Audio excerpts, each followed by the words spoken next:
Hello and welcome to episode 7 of the Crochet Studio Sessions.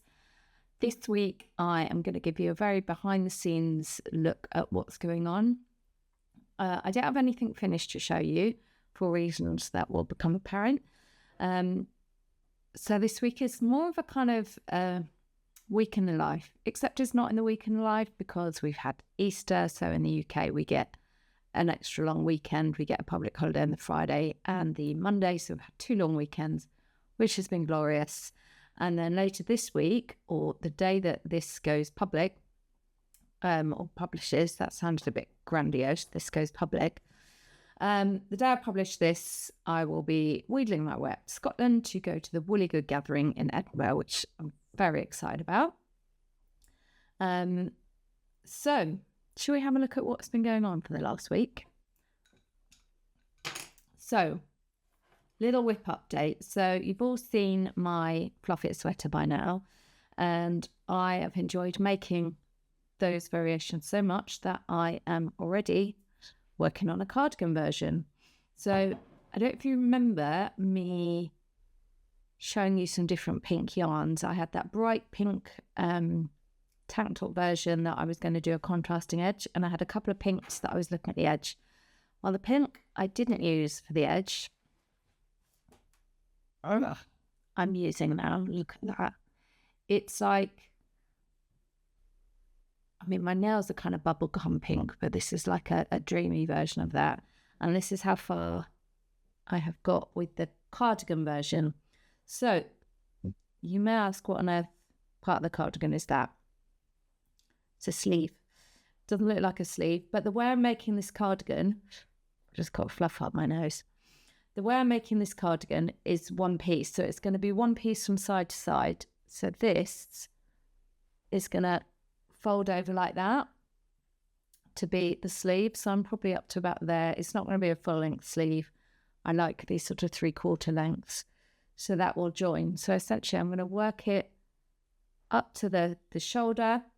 Then I'm going to work the back across, and then I'm going to work the front across.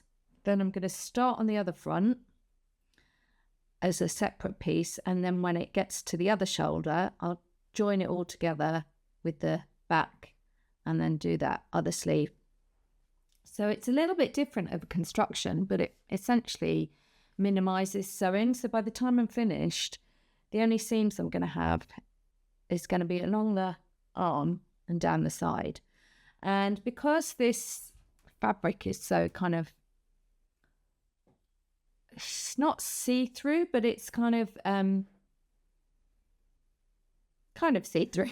You can see the seams quite easily. So I thought I'd try the construction of the cardigan a little bit different to the sweater. So you're not going to have seams along the top of the arms. Now, this is going to work, I think, a bit better. My worry about doing that with this sweater was because it's worked side to side, you're going to get a bit of stretch. Now, it's a super lightweight cardigan, so there shouldn't be much, but sometimes when you make cardigans side to side and you don't have those seams up there, it can stretch out this way. And there is a little bit of stretch in that fabric, not loads, and because there's not much weight in it, it's not going to be a problem. But with a cardigan, I'm going to do kind of a button band. So like with this one, this is my any yarn cardigan, but the button band will kind of go around there. And that actually allows you to do quite a lot of anchoring around this neckline. It kind of like gives it a little bit of structure. Obviously, if I had, and I'm not having super long sleeves with that, but if I was making that out of like a chunky yarn, so this sort of works up with an 8mm hook, and if I was working like a typical chunky, I might end up with issues where that sleeve is going to get longer and longer and longer the more I wear it. And sometimes you can put, I mean, it would obviously have the seam at the bottom, so it will have some structure. But that is something to bear in mind with the construction that you choose. Is how is it actually going to wear? How is it going to age? Because you don't want to be spending 20, 30 hours making a garment and then you wear it twice and the sleeves around your knees, or, you know, it's all stretched out of shape. So the more I design, the more that is something that I really think a lot about. I have, if you like a cardigan, I love a cardigan. I feel like I'm going to be entering a cardigan season soon. I have a whole blog post that talks all about cardigan construction and the different ways you can construct it. And it does include this construction that I mentioned here. So yeah, if you're into that sort of thing, do check it out. I will try and pop a link here for that. The other thing that's a bit different with this version is I'm using, so this is my 8mm Clover and More hook, which I used for the Fluff It sweater. For this one, I'm working with my 8mm. This is I think it's a Knit Pro Symphony. It's called, excuse me, I'm a little bit croaky. I had a fun weekend. Let's just leave it at that. There was lots of singing. So this is my 8mm Symphony Knit Pro hook, and I really like these hooks for larger hook sizes. Don't get me wrong, I love my Clover and Moores. I'm not sponsored to say that, but I just default back for that. But this is wooden versus this is plastic, and this you can see. So you've got your shaft of your hook. This is much longer, so you've got more kind of scope when you're working, particularly with fine yarn and a bigger hook, so a hook that's much bigger that you would normally use for that yarn weight. I want to keep my loops quite big and loose, so I have to really make sure I use the shaft of the hook and I don't work all my stitches up at the tip.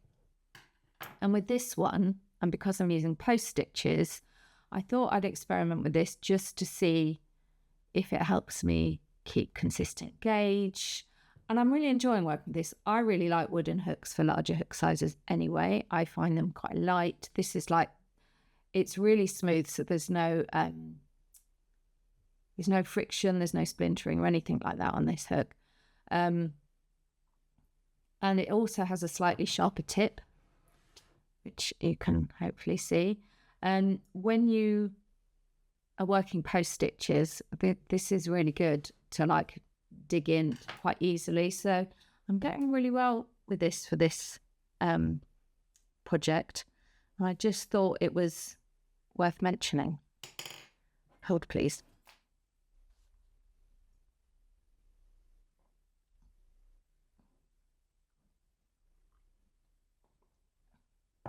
Okay, so I think that was all I wanted to say about this whip, other than I'm absolutely loving it. Like, look at that pink. It's beautiful. This is like my ideal pink colour, I think. Okay, I've just got fluff in my mouth again. So next up is the reason I don't have anything else to show you. I have made a submission to More It magazine, which is a crochet magazine that is coming back. It took a little hiatus. It's kind of a high-end crochet magazine. It took a little hiatus. I think I mentioned this last week or last episode. And I love it. Let me show you. So I've got a couple of copies, and I actually have a design in issue 2, which is here. So you can see it's like a really thick magazine. Oh, and this is my design. This is Coventina, which, funnily enough, this uses a similar construction in this cardigan to the one I'm showing you. So that's got, have we got any more? The pictures earlier on, but I will find it somewhere. Okay, no, I can't find them. But it's a really nice construction. There you go. You can see, there it is. So you can see in the back around the neck, I've got that extra strength, which just stops it. I mean, this is kind of a slightly ridged wave stitch. I love this cardigan. I really do. Anyway, let's not digress. So More ran for a couple of years, and Alison, who runs it, took a little break, and she's coming back with help and a new issue that will be out in the winter. and I have decided to submit a design idea for the magazine. So I thought this was a good opportunity to talk to you a little bit about designing for crochet magazines. Now, granted, I haven't done it for quite a while. We'll just get comfy again.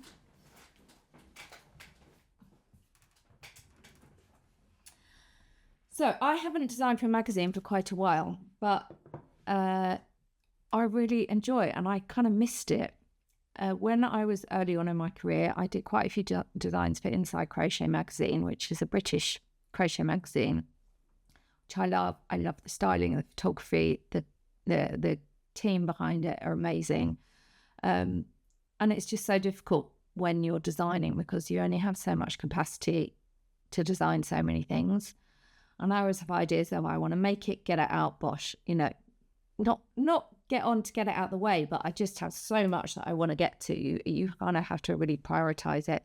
But just sometimes you see like a brief that catches your eye and you're like, no, I have to go. And I just had an idea that had come up and I saw this brief and I was like, they have to go together. So essentially, if you're maybe a budding designer or you're just curious about how most magazines get their content, and this will vary from magazine to magazine, but I'll share my experience. And again, this is UK experience. I've only designed for UK magazines, so it may differ in the US, in other countries. But generally what happens is a magazine will put out a brief. If you're a designer, there's usually an email there that you can ask to be added to their list of submission requests. So a magazine will put out a brief and it might be quite a broad theme. They often have like a Pinterest mood board for this is the kind of designs. They might want to focus on garments. They might, want to focus on seasonal things. So it might be Christmas, but it won't just be Christmas. It'll be like folktale Christmas or colour splash Christmas or colour splash. As I look at my this is a little digression, but this little splash of colour behind me, I did that at a place called the Splatterings, where you just go and with a canvas and colour and you just throw paint. It's like Jackson Pollock. If you've got one near you, it's an hour very well spent. Anyway, so the magazines will come up with a kind of theme for the magazine, and then we'll put that out to designers, and then we'll have a period during which you can submit your ideas. So it may be like a month or two, and you will submit your design idea. Usually takes the form of, they'll usually want a swatch. So you might say, I want to do it in this stitch pattern using this fibre, this yarn weight. Here's a swatch of what the fabric's going to look like, what the material, if you're working, with colour work or texture, just to kind of give an idea of what the finished piece is going to look like. You also have to say what it is, obviously. So a scarf, a sweater. If it's a sweater, what construction are you using? If it's a bag, how are you going to make it structure? What handles are you going to use? That kind of stuff. So you do need to think it through quite well. So you'll put that together in a document, send over some pictures, some written support. Some magazines will have like a form with specific questions, usually a little bio, like links to if you've got a Ravway straw. Some magazines are fine if you don't have a history. I was very fortunate in that during my early days, I submitted quite a few designs for Inside Crochet, and they were so welcoming to me as a new designer. I won't forget that. So you submit that, and then once the commissioning editor has got like all the submissions for a particular issue, they will say, we want that one, that one, that one, and that one. And they might come back to you and say, actually, that's going to suit us down the road for this, or, maybe can you make it out of this yarn? Different magazines will have different levels of kind of creative input. Some magazines are just like, it's your design, you do it. Sometimes I've designed for a magazine where they might be working in partnership with a yarn brand who's got a new yarn coming out. So they're like, right, we're all going to use this specific yarn. In fact, this cardigan that I'm wearing, this is made with West Yorkshire Spinners Colour Lab, which is a DK 100% wool yarn. And I absolutely love it. It's a really nice, affordable, robust wool yarn.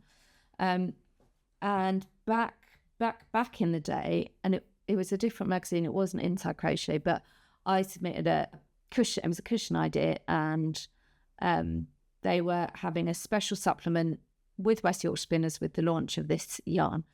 And it was a real double-edged sword, because I got first dibs on the yarn, which was great, and I genuinely loved the yarn. But the colours that the yarn was available was quite different from the design I had in mind.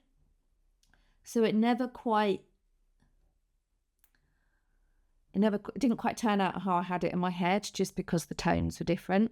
And sometimes things can be that way with magazines. So I put in my little notes of stuff I wanted to talk about today, with like the advantages and disadvantages of working with magazines. And I would say one of the disadvantages is you may not have full creative control, which might be fine, because sometimes it's actually liberating in working on a design where you have quite strict parameters. But it's helpful to know that before you make the design.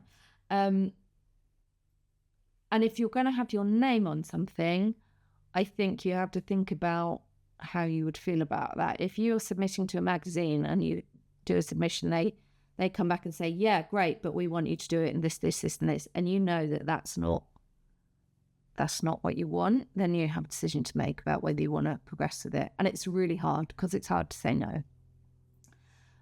So that's always a little learning lesson. It's not really a negative, but the other thing to be aware of when you're designing for magazines is what the exclusivity of their pattern is. So their kind of ownership. So normally, if you're designing for a magazine, they will say, you cannot sell that pattern anywhere else for 6 months, or for 12 months, or for 3 months. It will change magazine to magazine. Which again, the magazines should be paying you for your designs. If they try to not pay you, say no. And exposure is not an excuse not to pay you money. And sometimes you might get paid £90 for a hat pattern, let's say. And it may be that actually, if you'd done that pattern yourself, released it, you might have only sold 10 copies. I have patterns, I've sold 10 copies in their lifetime. And so being paid £90 will probably earn me more money than the 10 copies that I sell myself. Sometimes it doesn't. So it's just a different thing, shall we say, from self-publishing patterns. And the advantages, which I will get onto, for me outweigh the sort of potential risks of, well, I can't resell it for 6 months, or I can't even remember what the other negative was now. Oh, the creative control issue. Obviously, if you're self-publishing, you have total creative control. But the good thing about working with magazines is, one, you are reaching an audience that you may never reach otherwise. Print magazines especially, everything I do pretty much is online. So actually going out into print is really nice. And having something like this, that's a really beautiful quality magazine. I mean, it's such like thick, there's some amazing, oh, there she is again. There's some glorious patterns in here. It's really nice. You get something. A lot of magazines, if you have a full design, they will also send you a contributor's copy. So it's really nice to reach a different audience. It also, a lot of magazines will do the photography. So when I was designing for new magazines as a very new designer, they would do amazing photography. Again, wasn't always the vision I had in my mind, but the quality is there. And usually as part of the agreement, they will let you use the pictures afterwards when the exclusivity runs out. Again, that depends on the publication.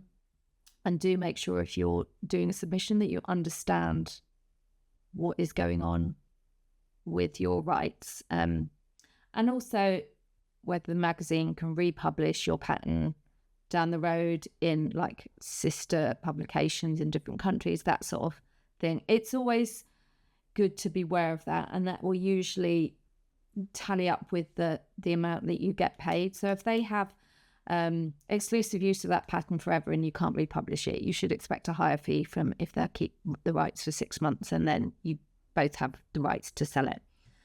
Generally, I write for UK magazines, which will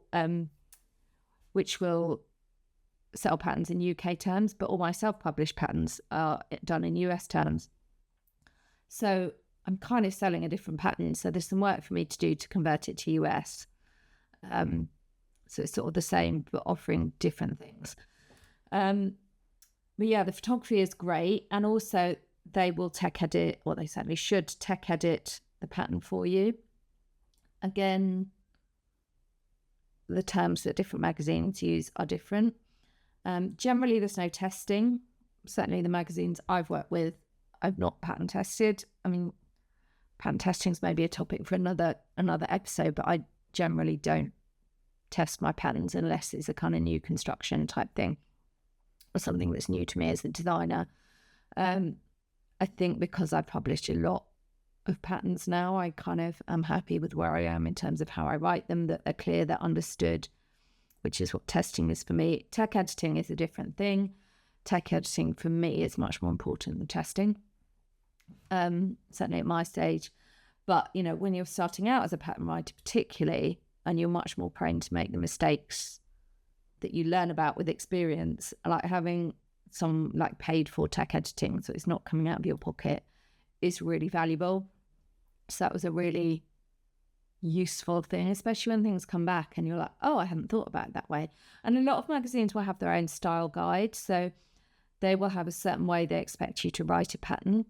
So I have my own way of writing a pattern, whereas a magazine might use slightly different terminology. I mean, for example, they use UK terms, but, you know, instead of saying 1 double crochet in the next 3 stitches, they might just want you to write 3 DC. So being aware of that's important. It's also really interesting. I learned a lot about how to structure patterns from working with magazines and their style sheets. I'm getting croaky, I just need to take a drink.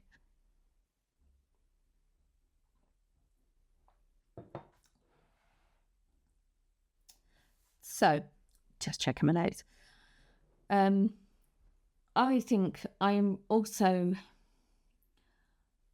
really want to keep supporting print magazines. That sounds like I have all this influence, which I don't, but I think it's really nice to see. I really enjoy contributing to print magazines, let's put it that way, and I think it's a really hard industry for them, because print, it's much harder to sustain a business that's based on print. And the magazines I tend to still work with now and again, I know the people behind it, and you just want to do everything you can to see them succeed. And if that's them saying, no, we don't want your pattern, that's fine too. So I've been doing that over the last week, swatching, putting a submission together. That's sent now, and I will find out in a couple of weeks whether they want me to actually go ahead and make it. Now, this particular pattern, I'm determined to make it anyway. So even if they say, no, we don't want it, I'm going to create it because I love it. So maybe I'll be sharing the reveal in the winter. Maybe I'll be sharing it sooner. But I can't obviously show that because you have to keep all this stuff under wraps. And the lead times can be long. So I think the samples are due in July for a autumn-winter publication. I'm not quite sure on the timelines. Because obviously they have to do all the photography and the layout and all the editing, all of that stuff. Like, there's a lot that goes into it. So that is working with crochet magazines. If you've got any questions about this topic, I'm more than happy to discuss it. Again, I haven't done it for a couple of years, so I'm a little bit out of the loop, and my experience is only with UK magazines. But it's a really good thing to do. And it's nice working with other people. You know, I'm often sat here on my own doing it, kind of just me sort of working away. It's nice to be part of a team. Sounds like a bit of a rubbish CV comment there, but you get what I mean. So the other news I have is I have made a decision. So this is like taken away from that. I've made a decision to close my Facebook group. So if you don't know, I have a Facebook group currently called My Crochet Wardrobe, which I started back in 2018, and it was all intending to talk about crocheting garments and help people get over the kind of fear that they have. And it's all the stuff I talk about here, I talk about on my newsletter. And I kind of built this Facebook group, and it's really hard to keep a Facebook group going and engaged, and you really have to be committed to it. And the last couple of years, I've not been as committed to it as I would have liked, because I have to generate conversation until, eventually a lot of groups do come self-sustaining. And this was a private group, so it didn't have as much outside visibility.